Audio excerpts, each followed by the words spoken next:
Die Sterilisatoren des Herstellers Mocom sind sehr einfach in der Handhabung und laufen erfahrungsgemäß meistens störungsfrei. Dennoch kann es vereinzelt zu Fehlermeldungen kommen, welche jedoch in den meisten Fällen durch eine falsche Handhabung zu erklären sind. In diesem Video helfen wir Ihnen, wenn Ihr Sterilisator nach dem Einschalten ohne Funktion bleibt.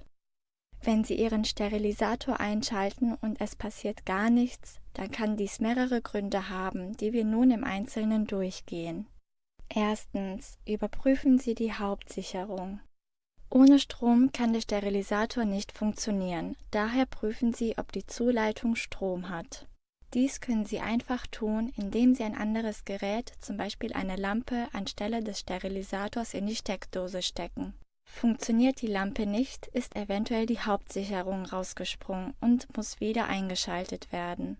Leuchtet die Lampe, ist mit der Stromversorgung alles in Ordnung. Achten Sie zudem darauf, dass der Sterilisator nicht an einer Mehrfachsteckdose angeschlossen ist, sondern möglichst eine eigene Steckdose hat, im Optimalfall mit eigener Sicherung. Zweitens, Sicherung am Gerät prüfen. Ist die Stromleitung in Ordnung, kann es sein, dass die Gerätesicherung durchgebrannt ist. Dies ist im Normalfall kein Gerätedefekt, denn die Sicherung soll den Sterilisator vor Überspannung aus dem Stromnetz schützen.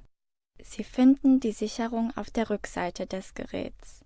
Bevor Sie die Sicherung kontrollieren, muss der Sterilisator stromlos gemacht werden, indem die Steckdose vom Stromnetz getrennt wird. Nun können Sie mit einem Schraubenzieher die Kappe der Sicherung öffnen. Beachten Sie, dass Sie nur eine vom Hersteller vorgegebene Sicherung verwenden mit den korrekten Werten, welche Sie im Handbuch oder auf der Rückseite des Gerätes finden. Wenn der Sterilisator nach dem Tausch der Sicherung immer noch keine Funktion hat, ist es notwendig, einen Servicetechniker zu beauftragen. Hierbei stehen wir Ihnen natürlich jederzeit zur Verfügung.